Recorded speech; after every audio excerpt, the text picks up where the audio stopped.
ಅವ್ರನ್ನ ಅವರ ಸಾಹಿತಿಯ ಅವತಾರ ನೋಡಿದ್ವಿ, ಸಂಭಾಷಣೆಕಾರನ ಅವತಾರ ನೋಡಿದ್ವಿ, ನಿರ್ದೇಶಕನ ಅವತಾರ ನೋಡಿದ್ವಿ, ಈಗ ಕೃಷ್ಣ ಅವತಾರ ನೋಡುವ ಒಂದು ಸಂದರ್ಭ. ಮೇಕಿಂಗ್ ಇಂಟ್ರೆಸ್ಟಿಂಗ್ ಆಗಿದೆ. ಇವ್ರು ಹೇಳಿದ ಅಷ್ಟು ವಿಷಯಗಳು ಹೇಳಿದಾಗ ಇಂಟ್ರೆಸ್ಟಿಂಗ್ ಅನ್ನಿಸ್ತು.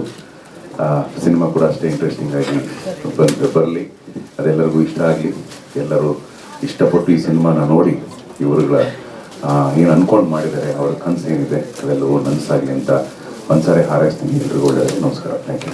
ಸ್ವಾದಿಷ್ಟತೆಯ ಸ್ವಾದ, ತಾಜಾತನದ ಆಹ್ಲಾದ, ಉತ್ತಮ ಆರೋಗ್ಯ ಮತ್ತು ಹೆಚ್ಚಿನ ರೋಗ ನಿರೋಧಕ ಶಕ್ತಿಯ ವೃದ್ಧಿಗೆ ಈಗ ನಿಮಗೆ ಸಿಗುತ್ತಿದೆ ಉತ್ತಮ ಗುಣಮಟ್ಟದ ಪೌಷ್ಟಿಕಾಂಶ Shri Vaidik millet health mix. ಇದು ಸಿರಿಧಾನ್ಯಗಳ ಸಂಪತ್ತು.